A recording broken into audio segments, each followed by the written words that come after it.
Guillaume, such a pleasure to have you on. A natural place to start. We've known each other now, God, I think 12, 13 years when I was looking at my calendar. I Yeah. was a very happy investor in Chronogolf, your first startup. I want to talk a little bit about the entrepreneurial journey with you, right? Because I think obviously we're going to talk about Vasco a lot, your new startup. But, since the Chronogolf days, I've seen you grow and mature at an exponential pace, essentially. Yeah, maybe take us back to the early journey of Chronogolf and maybe some key lessons that, come to mind. Yeah, absolutely. It's been more than 12 years for sure. Yeah. I actually think that the first time we met was at the Quebec pitch when we were pitching the company to try to raise our first round of financing. We came from venture capital back in the day. So two finance people, JV and myself, trying to pitch the network of business angel. And we've changed a lot since. We had a lot of drive, working a ton of hours, but we are very green. And I think, we successfully raised the first round of financing. And there's a few things we learn. When you move from a finance background to try to operate a business, you'll learn actually how to, what's in the weeds of that company. You learn how to recruit, you learn how to build a go-to-market team, you learn how to build a product. You realize that actually that product needs to be used by customers, and those customers are, they give hard feedback immediately. And even though when you come from a financial background, you think that you know how the business works, you actually understand the P&L, the balance sheet, and the cash flow statements. When you really run the business, you understand customers, you understand people, you understand market, you understand industries. And I think that was a huge learning that I really took for me into Vasco. The kind of catchphrase that I always say is that if I knew what I know today, I think we could have gone 3 years faster with Chronogolf. Like, I think I feel similar in the sense of like when you start your own business, it's like that's the real MBA. Like that's the real life experience of starting something and getting contact with customers. Will they buy your product or not, right? Or your service. Absolutely. Um, Well, so today's a big day because you guys announced, we're recording on Jan 14th. You guys announced your round. So maybe it's a good segue to talk a little bit about Vasco. And I'll go back to lessons and principles maybe a little bit later on. But let's start maybe really simply. Can you explain what Vasco does?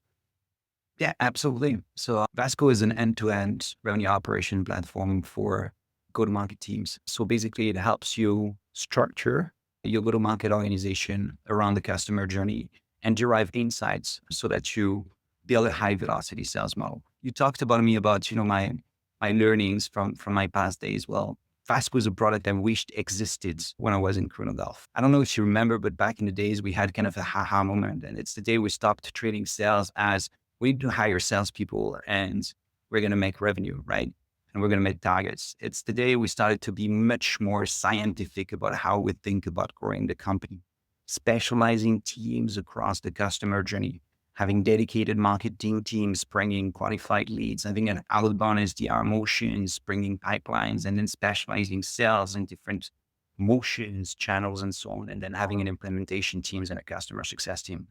And that specialization means that people wake up every morning and sleep every night and they have one target and one target only, which means that you can really print velocity and you can really go faster and faster.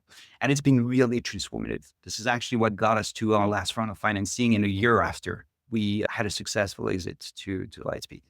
And I always wished, I had a product that could help me build that and implement that through my journey. The way we did it was a mix of, CRM data from everywhere and broken spreadsheets and things like that. So this is the idea of where Vasco came from. And globally, what we do is basically, the GTM stack today. You have a marketing automation platform, a CRM, you have a billing system, you have a ton of different tools. And every department, marketing, sales, and customer success work on their own data sets. So what Vasco does is we integrate with all your tech stack, and then we restructure the data so that you have one single source of truth. And that one single source of truth then is organized to give you all the metrics that you need in order to power your business and understand where you win and where you lose. So that, marketing can't say, well, we've done our work, we brought those marketing qualified leads, but then in the end, you don't know if they converted, when did they churn. So we really reconcile the view across the entire customer journey so that you view from lead to cash what is happening, and you can do more of what works and stop doing what doesn't. Yeah. Yeah, I love the story, man. Yeah, in full disclosure, I'm a small investor in Vasco, so like obviously very happy today with the news. And the way I look at your business is that you're providing something that used to be in these like disparate silos, and like you said, bringing a much more rigorous scientific approach to a go-to-market motion, right? So like having a bunch of teams that some are doing branding stuff, upper funnel, and then all the way down to customer success, people doing other activities to help ensure customers, like the increase, let's say the net dollar retention. So you provide like this single holistic view to teams to be able to optimize and track. What's the hardest part today of what you guys do? Is it the collecting data from different sources? Is it explaining the category of RevOps to B2B SaaS companies? Like, what do you feel like the pain point is of the difficult thing of what you guys are building? I have a very, very clear answer on that because that was the biggest surprise. We remain in stealth mode and we're getting out of stealth mode. Today was the announcement of the round, but we really wanted to make sure that we have customers that are references of the business before we go out, to make sure that the product is used and loved, and to make sure we work that product and we have endorsement from the key communities. So we started building the product, and we've been building for a little more than 18 months, the product. So it's battle tested. And the biggest surprise we had, and potentially it shouldn't have been, because this is what I discovered during the first interviews, but I went fast on this, is the data quality in the different systems. Hmm. The infamous garbage in, garbage out from the CRM. There is almost not a single company that I go in and that we help and that tells me, oh, the data in my CRM is beautiful and everything's perfect and so on. And you realize that everybody wants kind of the analytics, the view, the insights and the recommendation, but all of this is only as good as the quality of the data that you have. And to be quite frank with you, we couldn't bring our first customer live when we started iterating on the first version of the product because of that data quality issue. And we had to build an entire module within the platform, which is actually the first value that now customers buy from us, which is we gather the data from your CRM, we reconcile everything, we enrich the data, and we show you all the gaps so that we can fix the errors in many pieces. So the first part was to actually transform the garbage in, garbage out from the tech stack to something that is quality data structure in a way that is consumable. And that was super hard.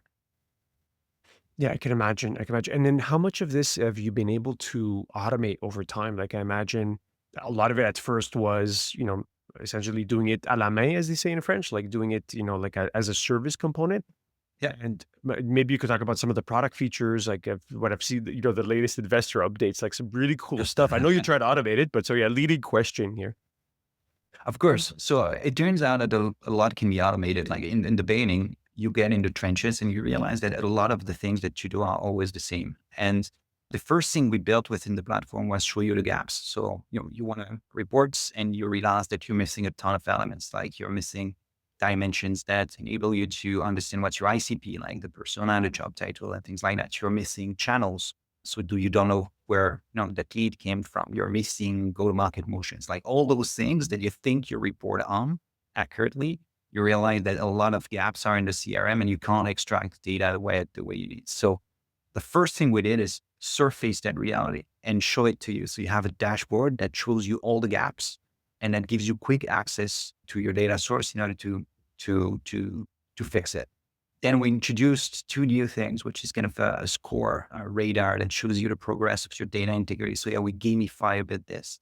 Then we introduced also the notion of who are the people that are creating errors so that those people actually can go and fix, so that the person in revenue operation within the organization can leverage the org and start bringing accountability. And the last one we did, which I'm sure you're referring to, is we started to play a little bit with AI in order to help us fix a few things. And we've built rules that's really like try to find and fill in the gaps that are missing. So we do a ton of deduplication. We do like you skip stages, which kills your conversion rates in your cohorts. We enrich those events. We find missing data on who your people are. And why it's important is because in the end, like that quality gets you actually the insights that you need, where you win, what are the channels that are the most performing, that have the best unit economics, what is the ICP that I should be selling to. We always like see people talking about ICP, but They really trust exactly the data on which they understand the ones that have the higher conversion rates, the higher onboarding rates, the higher retention rates. And that can have true impacts because then you can say, let's stop selling to those people. We're creating a ton of pipeline, but they never close on the churn. Let's focus on those. And then those resources, then you magnify their impact. It's really about building that system and that closed loop. And Vasco is trying to be your co-pilot for this. Yeah, I know, super interesting. I find it's like you're almost giving people something like a dashboard that used to be black and white. You're giving it now in, high Yeah. resolution. So people are able to double click and really go deep. And I imagine there's a predictive component to you start the quarter, you're a B2B SaaS company, you have targets to hit. You're able to much quicker provide insight as to, hey, you're on track or you're off track, right? Based on upper funnel metrics that you guys are able to surface much more quickly. And then that probably all boils down to all the things like even like valuation of the company. It's, hey, we're missing our target this quarter. Like, looks like the Series B we're trying to raise, maybe we're going to be a little bit late based on what Yep. we're seeing. So like to hear a riff on a little bit on the kind of the value your customers are seeing. 100%. And we go even deeper than that because you can see that sometimes you're missing the target. But what we do is we provide a root cause analysis. So it's often that's my experience. Like what we've seen in Chronogolf, the first company. Then I saw what scale at a huge level is at Lightspeed, which I still grow from 100 to $1 billion in revenue in my tenure there, and the acquisitions and things like that. And you realize that actually people spend a lot of time arguing about the data, and there is a lot of anecdotal feedback that is used to make decisions. And anecdotal feedback is fine, but it needs to be also backed by real data, being data driven. And I've seen in those rooms and also as advisors in some companies on the board, like people spend a ton of time arguing about what is the root cause. And then you have the classical, marketing that says, I brought you leads. And then SDR says, yes, but those leads were not from the right channel or not from the right thing. And nobody knows what happened afterwards. And then sales, amazing at selling, often is great at explaining why it's not their fault, why the cause is not made. And then, you go and you continue that loop. And the specializations mean that you have silos, and each of those silos, they have a tendency to tell the story that serve their own narrative. So what Vasco is trying to do is to bring everything together and give you the root cause. So a few examples on that is you didn't do enough activities on those new MQLs that you brought. You contacted them only 3 times while the SLA should have been 10 times. You brought X amount of new leads, but they come from that channel, which is poorly converting. So it's a problem of channel mix.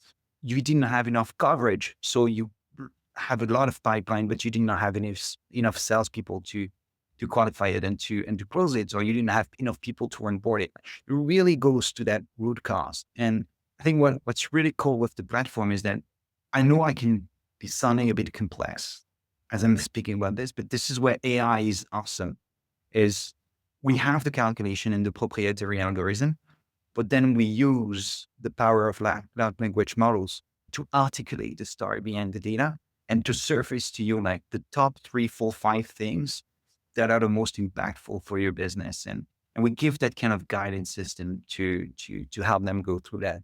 So it's really not about just the what, it's the why behind the data. And that's actually super hard to do. And most of the time, that's what people argue in those rooms. Yeah. Yeah. It's like, I think of good, very simplistic ways, like you're building a vertical AI engine for any sales team on the planet, essentially.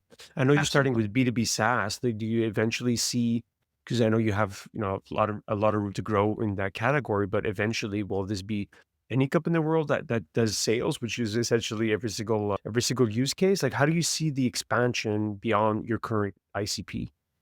Part of the run is to continue to invest in product and innovation. And one of the key elements that we want to do with the run is to grow beyond SaaS. The model that we're preaching, which is high velocity sales and specialization and view of customer journey, is applicable to any B2B company that has reached product market fit. So for us, this is one of the key things. It's the same principles. And we've built the platform from the get-go in order to keep that door open to grow beyond SaaS. So very, very soon this year, we'll be introducing an evolution of the platform that goes beyond SaaS. Yeah, very cool. You mentioned the round you closed and it was done, I want to say in a very master, like I saw, a little bit behind the scenes, like done very masterfully. maybe just lessons that you've learned. I know you were on the, obviously on the finance side before, but maybe lessons for other founders that are looking to, like to raise and do it in such a great way. This is not your first rodeo, as you said before. When you put this round together, like what were the lessons you applied? You're like, okay, when I start, I need to do ABC. Like, what's your blueprint? So first of all, like I have this little magic card, which is second time founder that always help. So the lead investor of this round is Inovia Capital. Inovia Capital backed my first business. We had a success together. They're also investors in Lightspeed. We have a 10 plus years relationship together. So that really, really helps. Framework where venture also, I had a relationship with the partner there for a very long period. So it's really long-term relationships that I've been building. And I think people tend to think that you just come in and you raise and then you need immediately to pitch.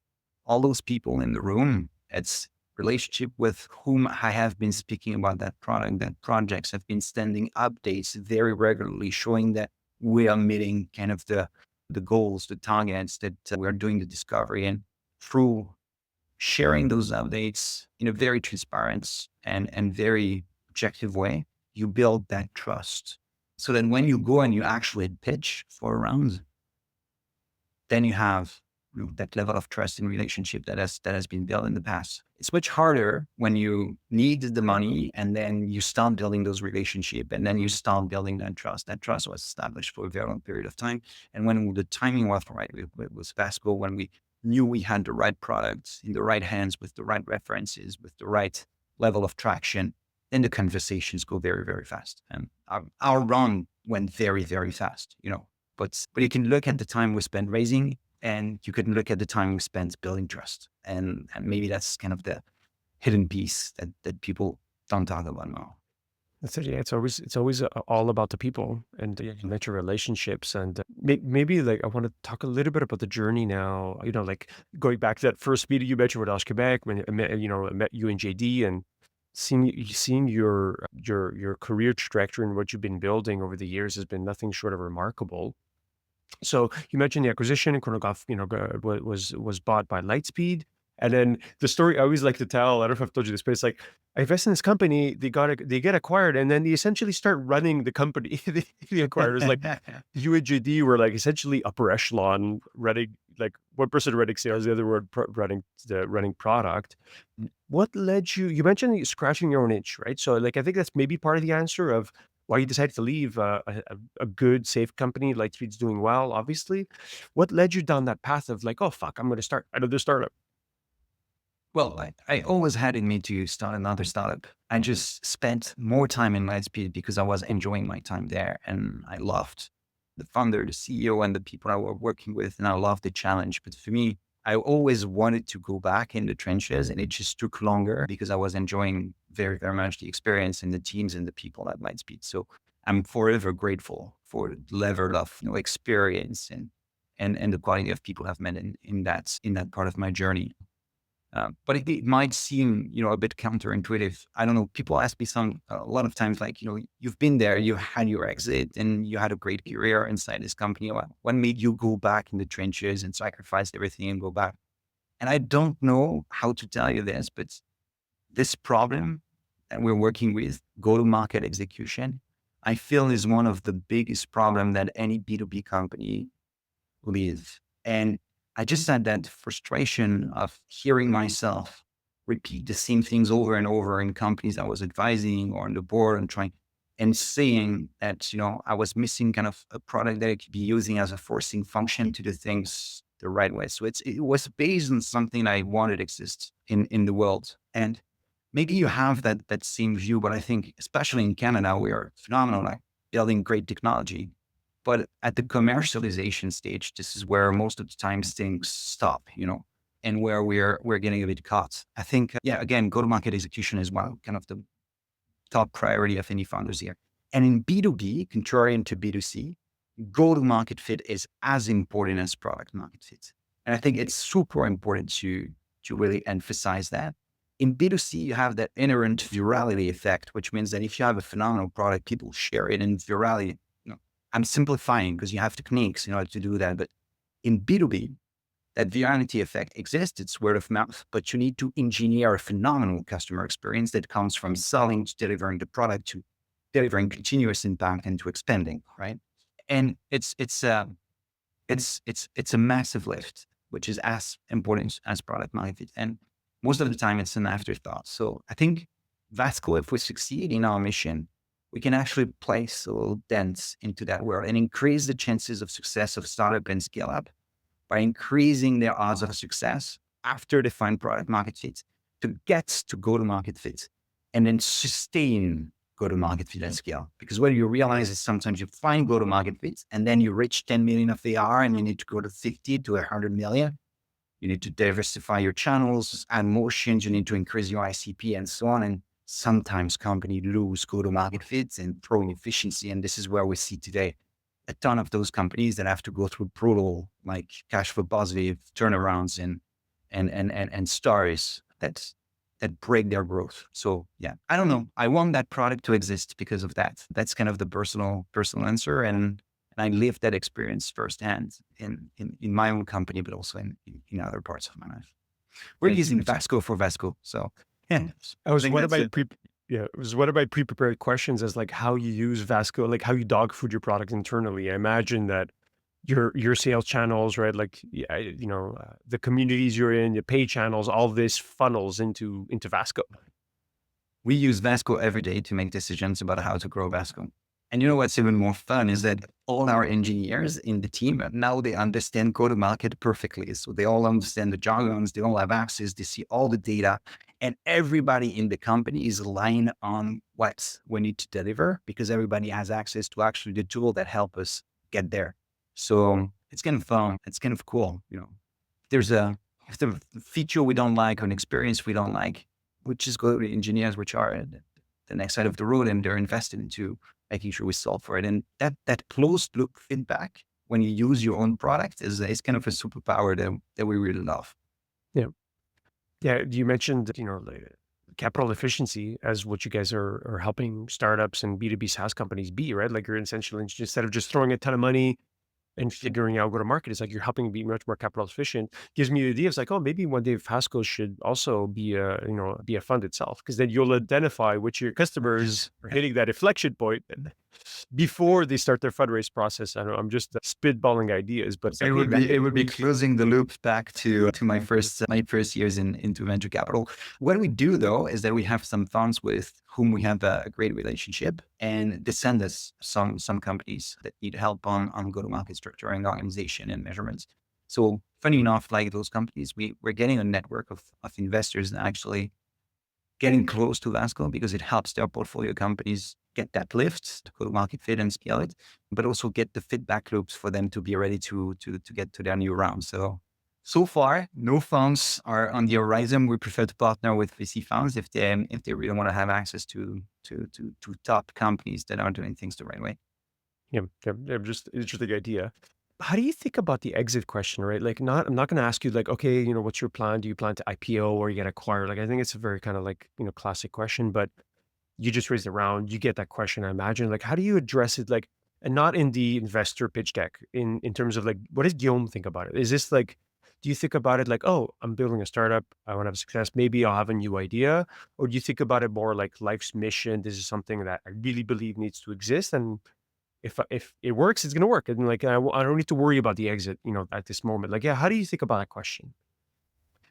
Right now, it would be the second part. Of course, life is long and you never know what's happening. But this is the thing I want to be working on. This is the thing that I've had a passion for. I really learned the topic. I really read all, the books, the influencers, all the the communities that are around that, and I'm trying to bridge that gap to go to market fit and sustainable growth. And I think it's a huge problem in the market, and it's one that I'm really passionate about. Like, I love startup and scale up. I really love them because I think that they're bringing cool things, innovations that they help progress innovation in the world. So I don't have any plans for exits. What I want to do is build an amazing company, and I think the rest will take care of itself. If we have happy customer and amazing products and growth, then we can continue to build and to give a crack at that problem and to play the infinite game.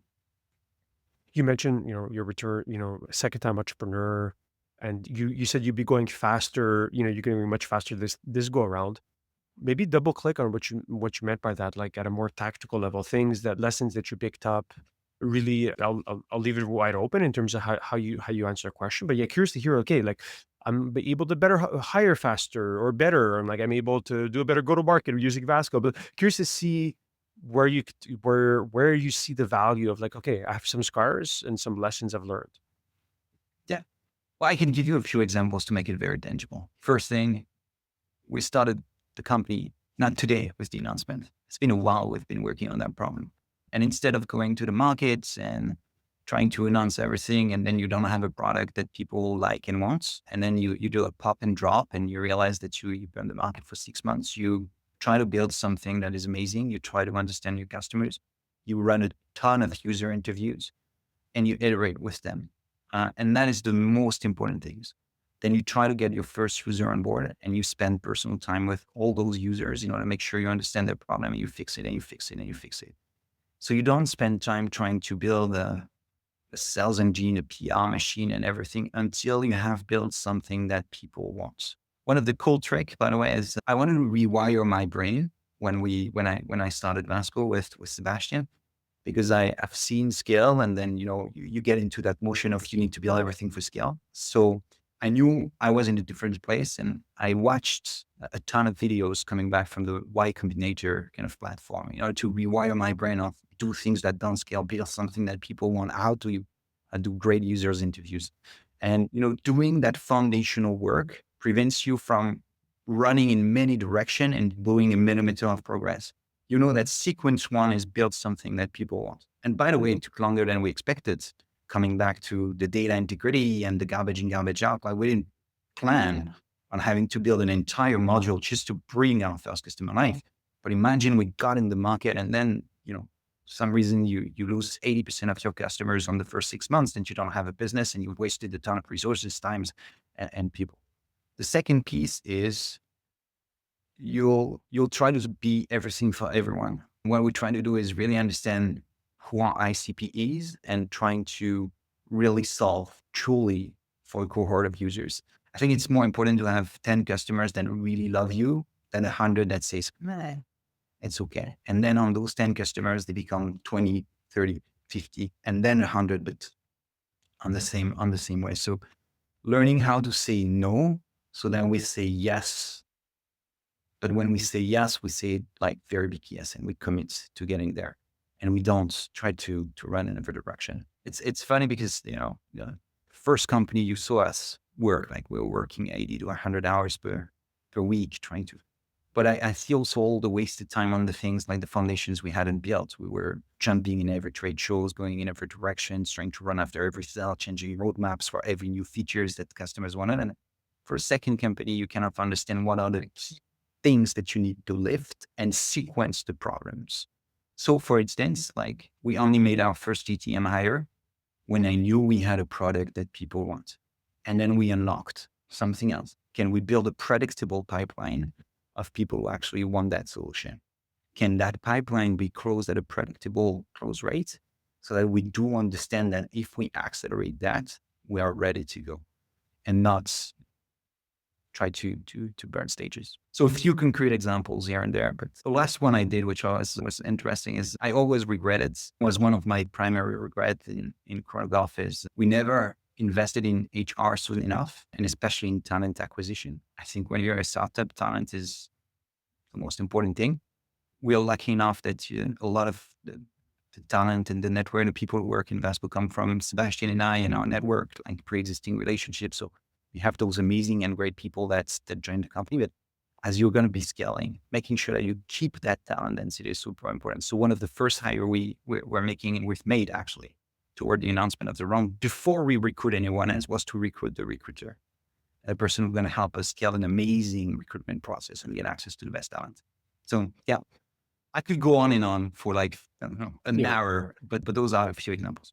Well, I would add one, and obviously, like, feel free to violently disagree, but I find like this notion of like core purpose. Remember we spoke about once that you and GD, like, you like golf, but you weren't like golf maniacs. Like you weren't doing it because you're like, oh, we absolutely like, like we're fanatics about golf. You're like, you found this niche, you're building a startup, like you said, first time. Feel with Vasco, this is more in line with like, hey, like I see this real problem that exists in the world. I wanna solve it. Feels like it's more in line with like what's the expression in French? Être en accord avec soi-même. It's like you're 100%. more in, yeah. And I've seen it. Like the day we started to treat sales more scientifically and apply those principles and go through that round of revenue architecture and so on. Like the first year with Chronogolf, where we applied that. Don't quote me on the number, but I think it was around. We did 400% year-over-year increase in pipeline generation.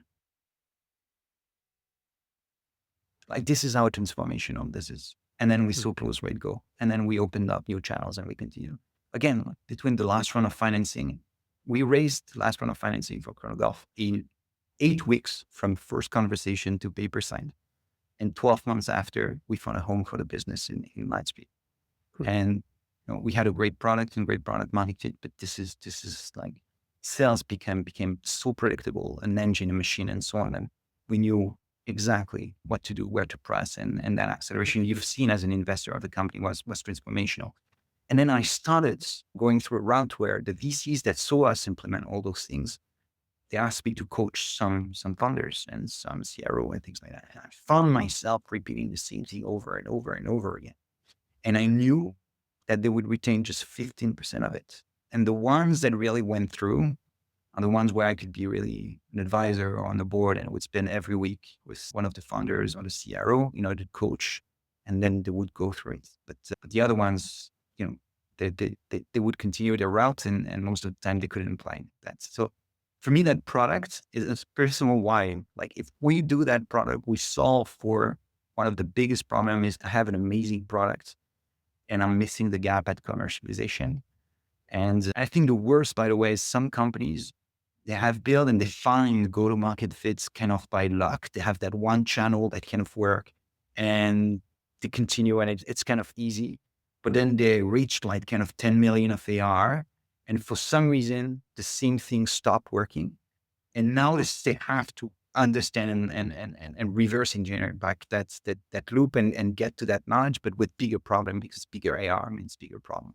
Most of the time it's because you're just talking to, the active buyers in your market, which are just 3% of the market, and you're targeting them through one channel and one process. But at 10 million, you think you have an amazing total addressable market, but you're actually servicing just this piece. And you've never actually prepared for increasing your real addressable market in some other ways, like building an inbound motion, building brand awareness, targeting partnership, increasing in other geographies, like you name it. There are many, many ways, but you think your time is this, but actually you're selling to that. And you just realize it because the same thing stop having the same impact. Happens around 10 to 15 million AR. yeah. Well, I hope a lot of Canadian startups buy Vasco's product. One of the big transformation that happened in the market recently is that you look 15 years in the past. I'm gonna be a bit broad, but it was mostly sales. You had a bit of marketing, but sales was doing a bit of everything. It was a bit more door-to-door sales rep, doing the lead generation, creating the relationship, closing with customers, and sometimes onboarding even the customers and being in charge of expansion, right? Many, many goals. And you would hire sales rep to do the entire full cycle. But then the cloud came and you started selling more and more online. And the B2B world started to look a little more like the B2C world. So you had marketing that were bringing leads to a website that were then transformed by SDR, so sales development representatives that would qualify those, that would send them to a salesperson, that would send it to someone in implementation. And you started to have those silos that were created. And that's happened initially in SaaS, but spread broader in most of the B2B companies. And it happened. Why? Because actually it's much more efficient and you see much more velocity to that because you have, instead of having a ramp up time of 18 months for someone to be able to do everything, you have smaller ramp up time and they have one objective on a small part. Like it's like a factory of sales. The problem with this is that you start to lose the view from lead to cash. And now people specialize, but then everybody works inside their box and there is not anyone who actually understands the system as a whole. And the best way to explain how important that problem has become is that an entire category has been created to solve that very issue. And it's called revenue operation or RevOps. Everybody talks about RevOps, but in the end, this is RevOps. Like we have many tech stacks. Everybody, sales, marketing, and customer success work a bit in silo, and we're here to solve for this. RevOps, look at the latest SaaS benchmarks, like from SaaS, it's like one person in RevOps for 10 people in go-to-market. One for 10. And in go-to-market, I'm including marketing, sales, customer success, and all the managers and so on and so on. I think there's 15,000 jobs opening for revenue operation people in the world where go-to-market team are shrinking, revenue operation has risen. And, on top of that, you put COVID and now you don't have to shake the hand of anyone to sign a 50K plus deal. And you have that has happened. So sales has really transformed into kind of a revenue factory. You manufacture growth. And that factory is run through Excel or some kind of broken kind of systems patched together. And we're building kind of the software to run that factory and to help those people actually do that. If you do it, like sales become predictable, where you sell, you increase the factories. It's a beauty to see. Yeah, I like the scientific approach, but like you said, manufacturing growth. Again, it's like you're building the platform that will give RevOps engineers superpowers in essence. Maybe final question for you, Guillaume, is maybe a good way to close the conversation is like, where's the name come from? We spoke about before recording, the coming up with names. I think it's a good way to kind of like close our chat. So I'll see it immediately. It does come from Vasco da Gama. And the idea is that when you start a company, you start looking for a name and you want a name that is cool. And then you start looking online and you try to find all the domain name that you have the .com that are available. And then you try to look at the things. And in the end, like all the remaining names that exist are not really catchy. They don't tell any story, and they're just tactical names if you want to use them. And they're a bit uninspiring. So we decided to say, okay, we do understand that Vasco might be a more common name, but we wanted a name that has a backstory to it. And the idea is that Vasco is kind of an analogy with explorers. Vasco da Gama was obviously one of the greatest Portuguese explorer in his time. And Vasco is kind of the compass for those startup and scale ups in order to find the promised land and explore new frontiers and things like that. So it's kind of that little touch that we had, that notion of exploration, explorers, and we're the tool that power them. Yeah, I love it. I love it. Or being the compass, right, for startups. Exactly. I just want to thank you for your time. It's been such a great conversation. It was my pleasure. Thank you so much for having me.